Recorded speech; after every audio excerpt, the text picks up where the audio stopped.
Okay. काफी दिन हो गए श्लोकों का पाठ नहीं किया। अब मैं आप पे ज्यादा फोर्स कर नहीं रहा हूँ याद करने का, बट एक बार ये एक्टिविटी हमारी हो जाए उसके बाद फिर आपसे मैं ये याद जो करवाया श्लोक कंठ पाठ करेंगे आप लोगों से हम, है ना? वरना ऐसे तो याद आप लोग करोगे नहीं, राइट? लेकिन फिर भी आज 21वें नंबर के छंद से, मतलब जो 8 अंग वाला टॉपिक हमारा खत्म होता है और उसके बाद से जो हमारा नया टॉपिक चालू हुआ है, इसमें 21वें नंबर के श्लोक में तो क्या बताया कि कोई जीव अगर इनसे रहित है, 8 अंगों से रहित है, तो वो पालन नहीं कर रहा है सम्यक तरीके से सम्यक दर्शन का। और फिर बाद में 3 मूर्ताओं की बात उसमें आ गई थी, देव मूर्ता, लोक मूर्ता और धर्म मूर्ता। चलिए, तो मीना जी आप पढ़िए 21वां छंद।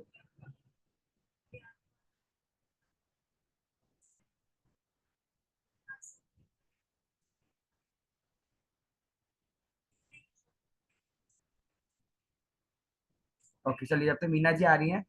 अच्छा, आ गए आ गए। Okay, unmute unmute.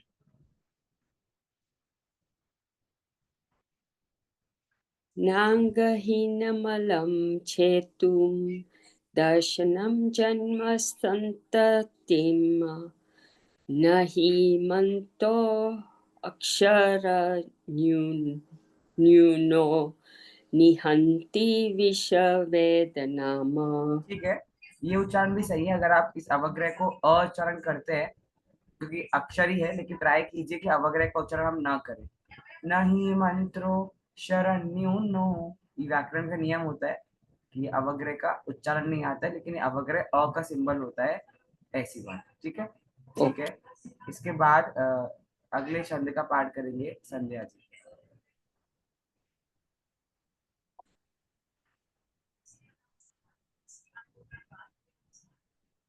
पढ़िए संध्या जी, स्क्रीन पे देख लीजिए, स्क्रीन पे आ गया है।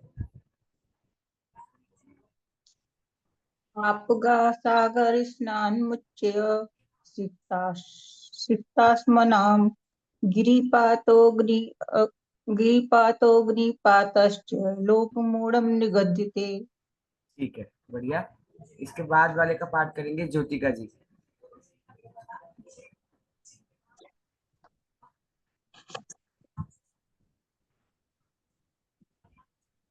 वरोपलिप्सयाशावान् रागद्वेषमल्लिमसा देवता यदुपासीत देवता मुड्डमुच्यते।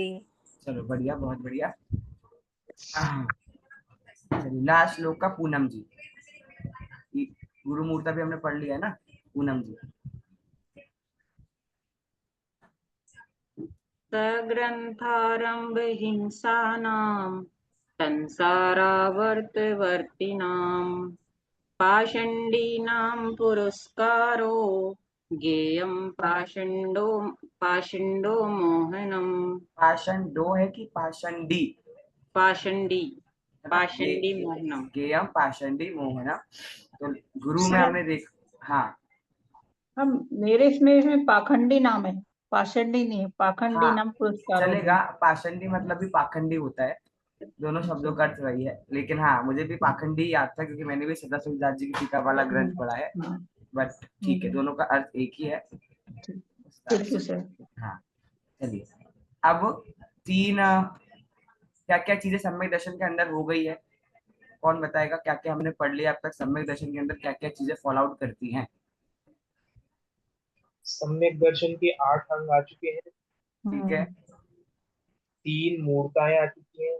हाँ, और एक चीज और रह रही है बस, सबसे अब 25 इम्पोर्टेंट। मद रह दोष, नहीं, 8 अभी मद, 8 वो मद। तो हमने पढ़े थोड़ी ना है, अभी जो हमने पढ़ लिए मैं देव उसकी बात कर रहा हूँ। को, गुरु को, देव को, धर्म का स्वरूप, तीन मूर्ता। वो तो हो गया, वो आशीष जी ने बोल दिया। सबसे इम्पोर्टेंट चीज, सबसे पहली चीज, सम्यक तेज दर्शन का सम्यक दर्शन का स्वरूप। नहीं, अरे स्वरूप। एक सेकेंड, सम्यक तेज दर्शन। मेरा प्रश्न ये है, हाँ आशीष जी आ गए इस बात पे। सम्यक दर्शन के स्वरूप की क्या क्या बातें हमने पढ़ ली हैं? तो एक बार आप छंद बोलो, आपको याद है क्या? श्रद्धानां आप परमार्थानां नाम आप्त आगम तपोवृताम् व्रतमां त्रिमूढपौढमष्टाङ्गं साष्टांगम सम्यक् दर्शनमस्मयम्। आप्त आगम तपोवृताम। सच्चे हाँ देवशास गुरु का स्वरूप सबसे इम्पोर्टेंट है, हाँ ठीक है। बराबर बराबर। तो सच्चे देवशास गुरु के स्वरूप के लिए वो सबसे पहले सच्चे देवशास गुरु का स्वरूप आया, उसके बाद 8 अंग आ गया, उसके बाद 3 मद आ गए, ठीक है। इनमें से 8 अंग का पालन करना है, सच्चे देवशास गुरु का स्वरूप जानकर उनका पालन करना है। अब हमारा नया टॉपिक जो सम्यक दर्शन के अंदर आ रहा है वो आ रहा है 8 मद, ठीक है। 8 मद, अच्छा 8 मद पालन करने वाली कैटेगरी में आएंगे या नहीं करने वाली कैटेगरी में आएंगे? नहीं करने। ठीक है, तो अभी हमने पॉजिटिव वाला साइड पहले पढ़ लिया, 8 अंग का पालन करना और देवशास गुरु का सच्चा श्रद्धान होना। अब हम नेगेटिव पॉइंट ऑफ व्यू से स्टडी कर रहे हैं, जिसमें हमने पहले देखा 3 मूर्ता नहीं करना, और अब हम देख रहे हैं कि जो हमारा 8 मद है वो 8 मद किस प्रकार से क्या क्या होता है और उनका पालन किस प्रकार नहीं करना। इसमें मुझे एक चीज देखने दीजिए, प्रभाचंद आचार्य की टीका में 8 मद अलग से समझाए हैं क्या? अगर नहीं समझाए हैं तो सदाशिव दास जी ने बहुत अच्छी तरीके से उसका स्वरूप बताया, नहीं बताया यहाँ पे, ठीक है। तो वो हिंदी वाली टीका जो है उसका आधार लेकर के हम 8 मद का स्वरूप समझेंगे, क्योंकि इनकी डेफिनेशंस कहीं भी नहीं आई है, तो वो स्वरूप जानना बहुत जरूरी है, ठीक है। अब मैं यहाँ से पाठ कर रहा हूँ, इस पाठ के बाद में आप लोग रिपीट करना, ठीक है। ज्ञानम पूजाम कुलम जातिम बल वृद्धिम तपो वपुः अष्टावाश्रित्य मानित्वम स्मय मार्हुर्गतस्मयः। एक बार और पढ़ देता हूँ, क्योंकि यहाँ पर एक तो इधर इस नहीं बोलना, हमारी आदत है आधा साधा इस बोलते, इस नहीं स्मय, स्मय है। दूसरा मारहुर, ग के ऊपर रेफ है तो उसका उच्चारण पहले आएगा हु के बाद, माहुर गतस्मयः, ठीक है। इधर अष्ट नहीं है, अष्टा है, क्योंकि यहाँ पर संधि हो रही, दीर्घ संधि, अष्ट अवाश्रित्य, ऐसा अष्टावाश्रित्य। प्रत्यय बता सकते हैं क्या प्रत्यय यहाँ पर? अष्टावाश्रित्य, लय प्रत्यय, ठीक है। उपसर्ग प्लस धातु प्लस य, ओके। एक बार और पढ़ देता हूँ, फिर आप लोग इसकी जरा संधि करके मुझे नाम तोड़ के बताओ। 8 नाम इसमें आ रहे हैं क्या? ज्ञानम पूजाम कुलम जातिम बल वृद्धिम तपो वपुः अष्टावाश्रित्य मानित्वम स्मय मार्हुर्गतस्मयः। एक सेकेंड, पहले उच्चारण करवा लेते, फिर मेरे क्वेश्चन का आंसर मैं आपसे दूंगा। हार्दिक जी पढ़िए, अनम्यूट कीजिए। हाँ सर, थोड़ा ऊपर। ज्ञानम पूजाम कुलम जातिम बलम वृद्धिम तपो वपु। गायब हो गया, सॉरी, हाँ। ज्ञानम पूजाम कुलम जातिम बलम वृद्धिम तपो वपु अष्टावाश्रित्य मानित्वम स्मय माहुर्गतस्मयः। बहुत बढ़िया। क्योंकि एक गलती जो हम कई बार करते हैं, लेकिन हार्दिक जब वो नहीं करी, ये ह में ऊ की मात्रा जो है वो दीर्घ है कि ह्रस्व है? दीर्घ है कि ह्रस्व है? ह्रस्व ना, तो मारहुर होगा कि माहूर होगा, क्या होगा? माहुर। माहुर, ठीक है, माहुर। माहुर, ओके गुड। चलिए,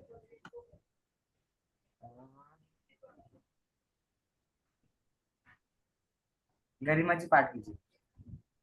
हाँ जी, पाठ पाठ कीजिए, करना। पाठ, हाँ। ज्ञानं पूजां कुलं जातिं बलं वृद्धिं तपो वपुः अष्टावाश्रित्य मानित्वं स्मय सही सही सही, माहुर्गतस्मयः। हाँ सही है। आप रुक क्यों गए थे बीच में? स्मय माहुर्गतस्मयः, बढ़िया। अब जरा इसको देखिए छंद को, और 8 नाम निकाल के बताइए, 8 नाम जो कि 8 मद होते हैं। पहली लाइन में एक ये सेकेंड, एक मिनट, एक एक मिनट, सिर्फ हैंड रेस कर लीजिए। और आपको सामान्य रूप से आप मद शब्द का क्या अर्थ समझते हैं ये भी बताना है। मद मतलब क्या होता है? मैं छंद निकाल लेता हूँ वापस से। ये ब्रश घुमा के घुमा मतलब फिर सोचे कि साफ पानी डालना नहीं है। एक मिनट, किसी का क्या वो ऑन है माइक, तो आप वो ऑफ कर लीजिए। 3 लोगों के अलावा और किसी को नहीं आ रहा है? अच्छा, हार्दिक जी को भी आ रहा है, ओके। ये संस्कृत का छंद से नाम निकालने हैं। चलिए गरिमा जी आप निकालिए एक बार। ज्ञान, हाँ पूजा, कुल, जाति, बल, रिद्धि, तप और वपु। यहाँ रिद्धि मतलब वैभव और वपु मतलब रूप, मतलब अपनी सुंदरता पर जिसको घमंड होता है, रूप पर। कैसे पता आपको? मैंने पढ़ा था। Okay, no problem. रिद्धि नाम की रिद्धि मत होता है कि नहीं होता है? वैभव का अपने मतलब अच्छा, आप घम रिद्धि से वैभव ग्रहण कर रहे हो, ऐसा ना? हाँ। अच्छा, आशीष जी पूनम जी कुछ ऐड करना है किसी को आप दोनों में से? आशीष जी कुछ और है कहना या सही है यही?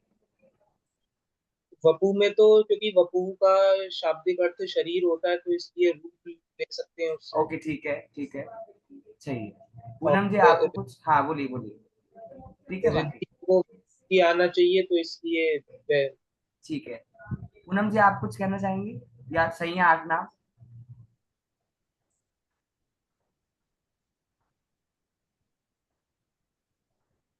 फिर पहली लाइन में जो दिए हुए हैं बल और रिद्धि, इसकी संधि की हुई है। बाकी तप और वपु मतलब शरीर से लिया हुआ है। अब वो शरीर सुंदर हो, किसी भी तरह का मद हो सकता है शरीर के प्रति। चलिए ठीक है। देखिए मद का मैं अभी एकदम शाब्दिक परिभाषा नहीं बता रहा। मद अर्थात होता है घमंड या मान। मद मान थोड़ा सा लग रहा है ना, मैच कर रहे हैं दोनों वर्ड्स। तो कोई ऐसी चीज, 8 प्रकार की चीजों पर जब यह जीव ऐसा समझता है कि भैया ये तो मेरे पास है और ये किसी के पास नहीं हो सकते, और इन चीजों के होने पे उसको इतना मान, इतना घमंड होता है कि वो अपने आप को दुनिया का सबसे बड़ा आदमी समझता है।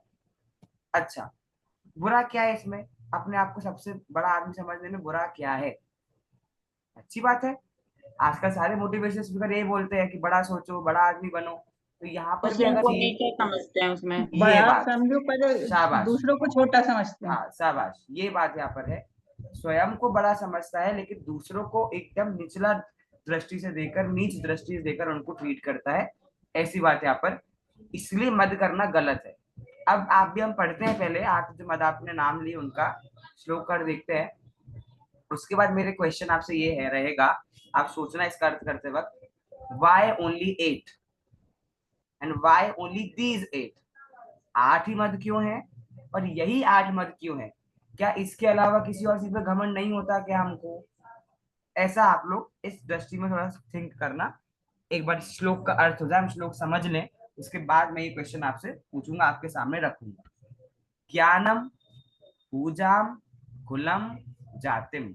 ज्ञानम मतलब क्या बोला? ज्ञान, पूजा, कुल, जाति, बल। अब बल छूटेगा बलम। बलम मतलब ताकत, बल। फिर नीचे री की मात्रा लगी है, रिद्धि। रिद्धि मतलब वैभव। तपो मतलब तप। वपु मतलब होता है रूप। ज्ञान, पूजा, कुल, जाति, बल, वैभव, तप और रूप। 8 नाम याद हो गए क्या? ज्ञान, पूजा, कुल, जाति। 4 नाम क्या बोले? ज्ञान, पूजा, कुल, जाति। देखो ज्ञान, ज्ञानवान व्यक्ति पूजन करता है तो ज्ञान पूजा, और कुल और जाति भाई भाई जैसे है, कुल और जाति। तो ज्ञान, पूजा, कुल, जाति 4 नाम यहाँ पर हो गए। अब बल, या तो ताकत होनी चाहिए दुनिया में या पैसा होना चाहिए। सब बोलते हैं ताकत हो या पैसा हो, तो बल या रिद्धि वैभव। तप, और तप का उल्टा होता है रूप। ज्ञान, पूजा, कुल, जाति, बल, वैभव, आपका तप और रूप। 8 नाम याद हो गए क्या? 8 मद के नाम याद हो गए क्या? हाँ बोलूं मैं सर? रुक जाइए रुक जाइए, किस किस को याद हो गए हाथ उठा दो एक बार। जिनको याद नहीं हुए फिर उनसे, उनको याद करवाते हैं। हार्दिक जी नहीं हुए क्या? चलो एकदम कौन?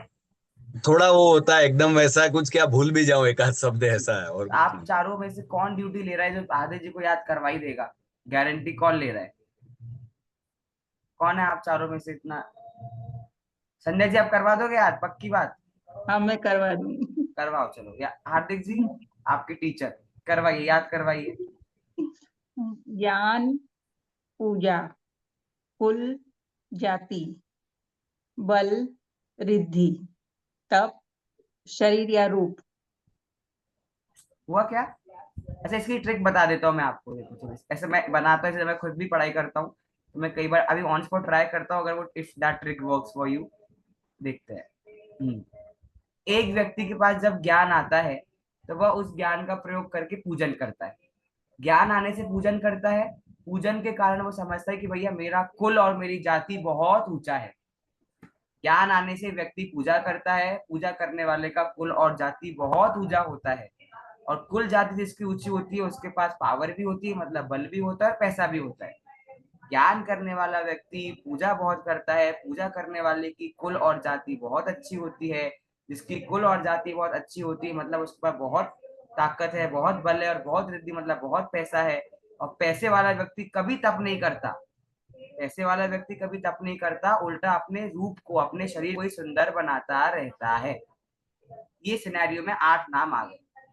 एक व्यक्ति है जिसके पास बहुत ज्ञान है, बहुत ज्ञान होने से वो बहुत पूजन करता है। पूजन करने वाले का कुल और जाति बहुत अच्छा होता है। जिसका कुल और जाति बहुत अच्छा होता है उसके पास बहुत बल और बहुत वैभव होता है। जिसके पास बहुत बल और बहुत वैभव होता है वो कभी तप नहीं करता, वो हमेशा अपने शरीर की सुंदरता में ही लगा रहता है। किस किस को याद हो गया अब इस सिनेरियो से? हम बताएं 8 मत के नाम? बताइए। आरती जी आप बताइए। ज्ञान, पूजा, कुल और जाति। ज्ञान, पूजा, कुल और जाति 4, और बल, वृद्धि, तप और रूप। शाबाश। ज्योतिका जी हुए कि नहीं याद? हो गए? चलो very good. 1 minute, Meena ji हुए कि नहीं? सुना दीजिए एक बार, मीना जी सुना दीजिए, फिर हम आगे बढ़ेंगे। ज्ञान, पूजा, जाति, जाति और क्या बड़ा होता है? जाति के साथ एक और चीज क्या बड़ी होती है?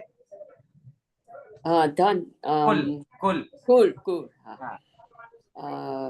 ज्ञान, पूजा, जाति, कुल, बल, रीति, तप, शरीर और रूप। रूप शरीर मत बोलिए, रूप बोलिए, है ना? Okay very good. ठीक है, आई एम थिंकिंग कि आप सबको हो गए यार। ये 8 है, 8 मद। और सम्यक दृष्टि जीव इन 8 प्रकार की चीजों का मद नहीं करता, मतलब घमंड नहीं करता, मतलब उसको इन 8 चीजों में बहुत मान कषाय नहीं होती है। तो क्या होता है? अष्टौ सिद्धि हो रही है, अष्टावासी ना, अष्टौ इन 8 का आश्रित्य, मतलब आश्रय लेकर। लेकर अर्थ कैसे आया? लेप प्रत्यय है। लेप प्रत्यय लगने से अर्थ आता है कर। जैसे अगर शब्द आपका पाठित्य तो पढ़कर, ऐसे यहाँ पर शब्द आश्रित्य मतलब आश्रय लेकर, सहारा लेकर। इन 8 मदों का सहारा लेकर क्या होता है? मानवितम, मानित्वम। अभी मानित्वम आया है मद के लिए। श्लोक में मद के लिए क्या शब्द आया है? मानित्वम। इन 8 प्रकार के मदों का मान करके उन पे बहुत गर्व करता है जो, वह कौन होता है? सम्यक दृष्टि, है ना? जो 8 मत पे गर्व करता है वो सम्यक दृष्टि होता है। वो कौन होता है? मिथ्या दृष्टि, मतलब हम लोग। किसी को शर्म तो नहीं आ रही अपने आप को मिथ्या दृष्टि बोलने में? शर्म आ रही है क्या?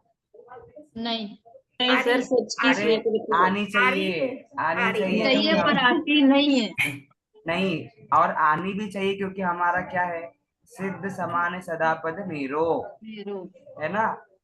हमारे स्मारक में भी शिविर चल रहा है नियम सार, जिसका मुख्य विषय, तो आज ही उस विषय की चर्चा में आया था शुद्ध भाव अधिकार, जो उसमें कि यह जीव का पूरा स्वरूप A to Z हर अपेक्षा घटाई। अशरीरी भी भगवान है, मैं भी अशरीरी हूँ। कर्म रहित भगवान है, मैं भी कर्म रहित हूँ। परिपूर्ण सुखी भगवान है तो मैं भी परिपूर्ण सुखी हूँ। तो हम सिद्ध समान है, लेकिन वो सिद्ध समान हम जानते ही नहीं है, और इन 8 ऐसी बेकार चीजों में लगे रहते हैं, 8 मत करते रहते हैं और मिथ्या दृष्टि कहलाते रहते हैं।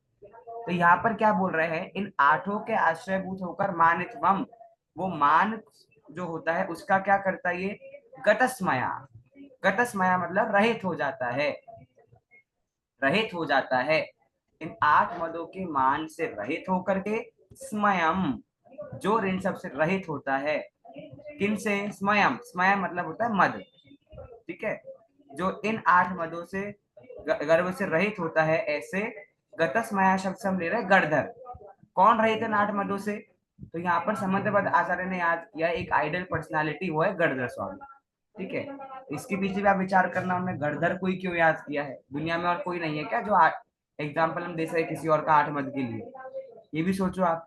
तो इन 8 मदों से जो रहित होता है उसे हम गतस्मया, वो गणधर, उन्हें हम आहु, आहु मतलब मैंने आपको बताया था संस्कृत में आहु मतलब है कहते हैं। ठीक है, उन्हें गणधर कहते हैं। और सम्यक दृष्टि जीव 8 मदों से रहित होता है। जो 8 मदों का पालन करता है वह जीव नियम से मिथ्या दृष्टि ही होता है। चलिए, अब इन 8 मदों का स्वरूप हम समझेंगे, उसके पहले एक बार संस्कृत टीका देख लेते हैं। कह पुनः अयम स्मयः कति प्रकारश्चेत्याः। क्या होते हैं वे स्मय? स्मय मतलब मद। स्मय संस्कृत में मद को क्या बोलता है? स्मय। क्या होते हैं वे मद? कति प्रकारश्चेत्याः, कितने प्रकार के होते हैं वो बताते हैं। आहु ब्रुवन्ति, कहते हैं। कम, किसको कहते हो? स्मयम, मद को कहते हैं। केते, कैसे होते हैं वे? कितने होते हैं वे? गतस्मया, गतस्मया मतलब नष्ट मदः जिनः, नष्ट मद मतलब 8 प्रकार के मद वे होते हैं। किम तत्, कौन से होते हैं वो? मतलब ऐसे क्यों होते हैं वो? किम तत् मतलब ऐसे क्यों है? मानित्वम, गर्वितम, उनपे ये जीव गर्व करता है इसलिए वो मत बुरे होते हैं। उन पे गर्वितम मतलब उन पे ये जीव मान कषाय करता है। किम कृत्वा, क्या करके? अष्टावाश्रित्य, उन 8 पर आश्रयभूत होकर, उन 8 पर लीन होकर, उन 8 को अपना मानकर ये जीव उनमें अपनापन करता है। तथा ही ज्ञानम आश्रित्य ज्ञान मदो भवति, एवं पूजा कुलम जाति बलम रिद्धिम ऐश्वर्यम तपो वपु शरीर सौंदर्यम आश्रित्य पूजादि मदो भवति। इस लाइन का अर्थ कौन बताएगा? इस लाइन का मीनिंग कौन बताएगा? मैं कोशिश करती मैं हूँ। ट्राई करूं। एक मिनट, प्रतिभा जी आप करिए। ज्ञान मद जो है वो ज्ञान के आश्रित है। और पूजा कुल जाति बल रिद्धि ऐश्वर्य तप और रूप भी जो है सब शरीर के आश्रित है। वाह, हाँ। और पूजा आदि मधु भक्ति मतलब पूजा आदि जो मद है वो ऐसे होते हैं। देखिए बहुत सुंदर तरीके से प्रतिभा जी ने विवेचन किया। इनने 2 कैटेगरी में बांट दिया 8 मदों को। क्योंकि आप सोच सकते हो बाकी सब मत तो ठीक है, ज्ञान मद में क्या प्रॉब्लम है? ज्ञान तो अच्छी चीज है ना, ज्ञान है किसी को, मतलब पूछ नहीं रहा हूँ, मैं सिर्फ चीज कह रहा हूँ। ज्ञान का मद होना क्या बड़ी बात है? तो वो ज्ञान मत खटकता है हमको, कई बार हमको चुभता है वो ज्ञान मत। क्या मत में ज्ञान को तो नहीं लेना चाहिए, ज्ञान तो बहुत मेहनत से होता है। तो 2 कैटेगरी में उसको बांट दिया प्रभाचंद्र आचार्य ने। एक है जो ज्ञान के आश्रित होते हैं, और एक है जो शरीर के सौंदर्य पे अर्थात शरीर से रिलेटेड जो होते हैं वो होते हैं। 2 कैटेगरी आपको समझ आई प्रभाचंद्र आचार्य के अकॉर्डिंग। पहले कैटेगरी क्या ली? जो मद ज्ञान के आश्रित होते हैं, ज्ञान पर निर्भर करते हैं। दूसरी कैटेगरी उन्होंने ली जो मद आपके शरीर के सौंदर्य पे, मतलब शरीर से जिनका संबंध है। अब ज्ञान के आश्रित जो मद है, ऐसा एक ही मद है, वो है पहला वाला मद ज्ञान मद। ठीक है, और बाकी जो 7 मद है आपके, वो सारे के सारे मद आपकी जाएंगे शरीर के सौंदर्य पे। पूजा ले लो, कुल ले लो, जाति ले लो, बल ले लो, रिद्धि ले लो, तप ले लो, और शरीर मतलब रूप, सॉरी वापू मतलब शरीर। इन सब का कुछ ना कुछ कनेक्शन शरीर के साथ है। ये भी आपसे पूछूंगा मैं, ऐसा क्यों? भाई ज्ञान मत तो समझ आ गया, ज्ञान के आश्रित है। प्रूव कीजिए कि बाकी 7 मद भी शरीर पे आश्रित है। कैसे प्रूव करेंगे आप? सोचिए आगे। ननु शिल्प मदस्य नवमस्य प्रसक्त अष्ट अष्ट इति संख्यानुपन्ना इति अप्युक्तम तस्य ज्ञाने एवांत भावात्। शिल्प मदस्य, जो जीव इन मद में लीन हो जाता है, इसके अंदर इन मदों के में अपना मानता है, जो जीव इन मदों को, उसकी प्रॉब्लम ये हो जाती है कि वो अब दुनिया में और कुछ नहीं देख पाता। उसके लिए बस यही संसार है, पैसा हो। धन मत वाला क्या समझेगा? बस पैसा पैसा पैसा, उसके अलावा लाइफ कुछ है नहीं। ज्ञान वाला क्या समझेगा? बस ज्ञान ज्ञान ज्ञान, जहां जो मिल जाए उसको ज्ञान दे देने का, तो वो सिर्फ ज्ञान ज्ञान को सब कुछ समझेगा। तो ऐसा नहीं होता है भैया। लेकिन मद की प्रॉब्लम ही है कि जो चीज आखिरी लाइन यही बोल रही प्रवचन दासों की टीका की, कि मद का प्रॉब्लम ही ये है कि जो मद करता है उसको लगता है यही संसार है। ठीक है, इत्युक्तम तस्य ज्ञाने एवांत भावात, इसलिए इनका जीवों को ज्ञान हो, इनका स्वरूप जीव समझे और इनसे रहित हो, इसलिए इसका स्वरूप हम समझ रहे हैं। मेरा क्वेश्चन आपसे ये है अभी, भाई जब हमें इनसे रहित होना है, इनको छोड़ना है, तो इनके बारे में बात ही क्यों कर रहे हैं? 8 मदों को छोड़ना है, क्लियर बात है। तो जब इनको छोड़ना है तो बात ही मत करो, पता ही नहीं चलेगा। बात ही नहीं करेंगे तो विकल्प ही नहीं आएंगे। सर इसमें एक शब्द आया था। एक सेकंड रुक जाए। अच्छा, आपको कुछ पूछना है संध्या जी?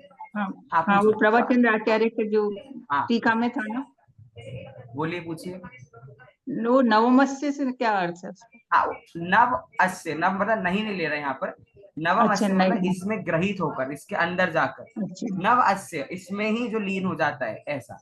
शिल्प तन्मय हो मतलब क्या गए। लिया? शिल्प शिल्प मतलब? मतलब यहाँ पर वो शिल्पकार, आपको पता है शिल्पी शिल्पकार जो होता है, हाँ हाँ। जो उन तो वो मधु, मद तो वो मत से जोड़ रहे हैं कि जो जिस प्रकार शिल्प एक शिल्प की रचना करता है, एक पॉटर एक पॉट बनाता है, तो वो उसको पूरा उसी में लगता है और उसी को अपना मानता है। उसी प्रकार से ये 8 मधु उस प्रकार की शिल्प है कि उस शिल्प की तरह यह जीव बस उसको अपना कार्य मानता है और अन्य कुछ अपना नहीं मानता। ऐसा या शिल्पकार को प्रसक्त, तो प्रसक्त मतलब? प्रसक्त, प्रसक्त मतलब जो होता है ना, प्रसन्न होना या इसमें लगे रहना, लगे रहना, कंटिन्यूएशन के लिए प्रसक्त शब्द यहाँ पर आया है। प्रसक्त, आसक्त, उस अर्थ में आया है प्रसक्त। ओके। हाँ, तो मेरा क्वेश्चन ही क्या था? क्वेश्चन, मेरा क्वेश्चन, हाँ, कि जिस चीज को छोड़ना है, ऐसे 8 मत में भी क्वेश्चन आप लगा सकते हो, भैया हमें 8 मत छोड़ने हैं ना, आप बता बता के हमको डाउट में डाल रहे हो। अब जैसे आप पे घूमने गए हो तो आप बिंदास घूमने जा रहे हो, और आपके दोस्त ने बोला पता है वहां पर अच्छी जगह है, लेकिन ना वहां पे भूत रहता है या वहां पे कुछ अजीब अजीब घटना होती है, तो तुम बोलोगे भैया तुमने हमें बताया क्या को, अच्छे बोले हम जाके आ जाते। अब कुछ नहीं होना होगा तो भी कुछ हो जाए, क्योंकि हमारे दिमाग में बात आ गई। तो आचार्य ने जब इसको छोड़ना है तो बस नाम लिख देते कि 8 मद और वो है, इनको छोड़ देने का, खत्म। पूरा एक श्लोक दे दिया। इसका क्या रीजन है? इसका मैं ये क्या, रीजन, हाँ पूनम जी क्या बता रही हैं? सर बिना स्वरूप जाने हम उसको नहीं छोड़ सकते। जैसे हमें जीव दया पालनी है तो हम मार्ग स्थान पढ़ते हैं, जब हमें यही नहीं पता होगा कि जीव पर कहाँ जीव दया कहाँ तो पर। अच्छी बात है ना, वो तो उसका तो पढ़ना चाहिए। 8 मत को तो आपको छोड़ना है, तो स्टडी क्यों करना तो है? सर हमें हमें स्वरूप नहीं पता होगा तो हम किसको छोड़ेंगे, किसको अच्छा, छोड़ रहे हैं हम? तो जो हमें करना है उसका स्वरूप समझ लो, और उसके अलावा जो कुछ भी वो नहीं करना, खत्म। जैसे 8 अंग और हो गया, देव शास्त्र गुरु का श्रद्धान बोल दिया, यही 2 चीजें करना है और कुछ नहीं करना, इसके अलावा और कुछ मत करो, सम्यक दर्शन हो जाएगा। तो ऐसा अगर करें विवेचन तो हमें हमें ये मद रहेंगे, हम करते रहेंगे मद, और हमें पता ही नहीं होगा कि हम ये मद कर रहे हैं। बिना स्वरूप जाने तो हम सही रास्ते पर, जहां हमें नहीं जाना वो भी पता होना चाहिए और जहां जाना है वो भी पता चलो होना चाहिए, तभी हम ठीक है, सही। आ गया आंसर, लेकिन मुझे सुनना है। कोई आगम की किसी ग्रंथ की कोई पंक्ति बता सकता है कोई? मुझे पता था प्रतिभा जी क्या आंसर देने वाली। बोलिए प्रतिभा जी, छेड़ाला की पंक्ति बोल रहे हैं आप? हाँ बिन जानते दोष गुणन को कैसे तजिए गई है, मतलब बताइए, जानेंगे नहीं तो उसके कौन से दोष। ढाल, किस ढाल की है ये पंक्ति? अ, तीसरी। तीसरी ढाल। तीसरी की है क्या? एक्चुअली याद नहीं है पर पता चौथी करके की, आओ, पता करके चौथी आना की, नेक्स्ट क्लास। छेड़ाला सर तो पता चौथी की, होना चाहिए। नहीं, नहीं, 5वीं। अब बस आप तो आप सारे बोल दोगे ऐसे। पंक्ति है, नहीं नहीं बिन सर, जानते, नहीं बिन 5वीं, दोष 5वीं, गुणन 5वीं। को। बिन जानते दोष गुणन को कैसे तजिए गई। भैया आप दोष को जानोगे नहीं तो उसको छोड़ोगे कैसे? पहले उसको जानो, तो उसको जानोगे तो उसको छोड़ पाओगे। तो वही बात यहाँ पर बोल रहे हैं कि पहले उन दोषों का हमको पता होना चाहिए, इसके दोष के लिए अब यहाँ पर हमको स्वरूप बता रहे हैं। अच्छा, 8 मत के नाम नाम बता दिए, स्वरूप नहीं बताया, ये क्या बात हुई? आधा अधूरा लिख गए क्या आचार्य? तो ऐसा है, पहली बात, 8 मदों में जो आचार्य की थिंकिंग जहां तक हम समझ पाते वो ये है कि नाम मात्र से स्पष्ट हो रहा है। उनने मत समझा दिया कि ग्रहण करना, उसमें अहंकार करना, बस। अभी कौन सी चीज में अहंकार करना, वो 8 चीजों ने बता दी कि ज्ञान में, पूजा में, कुल में, जाति में, बल में, वैभव में, तप में और रूप में मद करना, उनमें मान करना। ठीक है, तो समंत्र पद आचार्य के अकॉर्डिंग आप लोग से मैं पूछ रहा हूँ, आप इनका बता दो किस प्रकार से इन 8 चीजों में मदों का पालन हो सकता है। सबसे पहले मेरा क्वेश्चन है मीना जी से। मीना जी, आई वाली नहीं, ई वाली, MEENA वाली। ज्ञान मद और पूजा मद क्यों यहाँ पर लिया होगा? क्या मतलब है ज्ञान मद और पूजा मद का? बोलिए, आपकी आवाज नहीं आ रही, आपका वॉइस नहीं आ रही यहाँ तक। आई थिंक वो कुछ हेडफोन्स का कनेक्शन में कुछ प्रॉब्लम है। कोई बात नहीं। हार्दिक जी आप बताइए, आपका वॉइस आ जाए तो फिर आपसे पूछते हैं मीना जी। हार्दिक जी आप बताइए। क्या बताना है, क्या है मतलब इसमें ज्ञान ज्ञान का और पूजा क्या, क्यों कैसे, ये मत, ये क्यों बुरी बात लिया थोड़ी ना ये? है, कोई ज्ञान करना पूजा करना कोई बुरी बात थोड़ी ना है, तो इनको मद में क्यों ले लिया? ज्ञान होना अच्छी बात है, पर जैसे कि मैं खुद को यूं ही समझू कि मेरे अलावा बाकी सब वो है, वो उसमें आ जाएगा, उस श्रेणी में आ जाएगा, मद की श्रेणी में। और पूजा में भी इस टाइप का ही है कि उसमें भी जैसे किसी का सुर अच्छा होता है, कोई उसमें भाई वो रहता है, तो वो अपने आप को समझता है ये बेसुरा गा रहा है, ऐसा गा रहा, पूरा ये कर रहा है, वो कर रहा है। सबकी अपनी अपनी अलग अलग सोच होती है। तो वो क्या, वो उस व्यक्ति को अपने से वैसा समझता है कि नहीं यार इसको कहाँ वो कर दिया ना ये, और खुद अपने आप को बड़ा समझता है कि नहीं मैं कर रहा हूँ, मैं जिस रीत से कर रहा हूँ, जैसे गा रहा हूँ उस हिसाब से करे तो अच्छा है। यूं कहने का मतलब वो अच्छा, वहां ओके, पर भी वो मत का प्रकार का ठीक। मत का ही पोस्ट होगा यूं। मतलब बेसिकली आप लोग की थिंकिंग वहां तक जा रही है कि भैया जो ये 8 चीजें करता है, इन 8 चीजों में अपने से अच्छा और किसी को नहीं समझता, फिर चाहे वो ज्ञान हो, चाहे पूजा हो, चाहे कुल जाति कुछ भी हो। ठीक है, इसके हम्म। अलावा कोई और रीजन कोई बोलेगा कुछ? हाँ बोलिए प्रतिभा जी। दूसरों को नीचा दिखाने के अलावा कोई और सेंस इसके पीछे आपका दिमाग दौड़ रहा है क्या? देखिए आपको मुझे तो एक सेकंड बस। आप सबको ना, एक क्लास ऐसी नहीं कि मैं 1 घंटे तक बक बक बक बक कर लूँ और सुन के आप चले जाओ। इंटरैक्टिव क्लास है, तो मुझे सबसे आंसर चाहिए। आपकी थिंकिंग कहाँ तक दौड़ रही है, आपको क्या लग रहा है, मुझे वो जानना जरूरी है। हाँ बोलिए प्रतिभा जी। मुझे तो एक डाउट था इसमें कि पूजा में क्या वो जो पूजा करते हैं हम किसी को फॉलो करते हैं वही चीज है कि कुछ और नहीं, भी इंक्लूड है कुछ और भी इसमें? इंक्लूड हो सकता है, जैसे कि क्या इंक्लूड करोगे आप? अभी मतलब इसलिए वो मैंने जो टीका नहीं पढ़ी, पूजा। अभी मैं आपके हाँ। विचार सुन रहा हूँ। फिर आप लोग जो पॉइंट्स बोल रहे हो, ये पॉइंट्स कल हम नेक्स्ट क्लास में कंपेयर करेंगे सदा सुख दास जी ने जो परिभाषा बताई है 8 मदों की, उससे कि आप लोग की थिंकिंग और वास्तव में 8 मद क्या है वो कितना मैच हो रहा है आपस में। सोचिए आप, तब तक पूनम जी से पूछते हैं।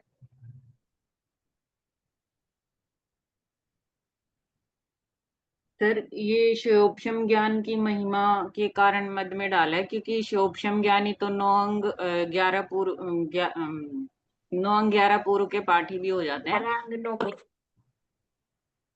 अंग शायद शायद 9, पूर्व। 9। हाँ वो, और क्या कहते हैं जो लोक में है अन्य मतियों का भी शोभशम इतना अच्छा होता है कि वो एक ही बार में सुन के पढ़ के सब याद कर लेते हैं, तो वो मद वो कार्यकारी नहीं है ज्ञान का मद इस रूप में, जब तक वो आत्मा को नहीं जानेगा। अच्छा, मतलब आपके वजह से शैवशम ज्ञान होने से कुछ नहीं होता, बहुत कुछ याद है, बहुत कुछ बोल लिया, अपने अंदर उसको उतारना जरूरी है।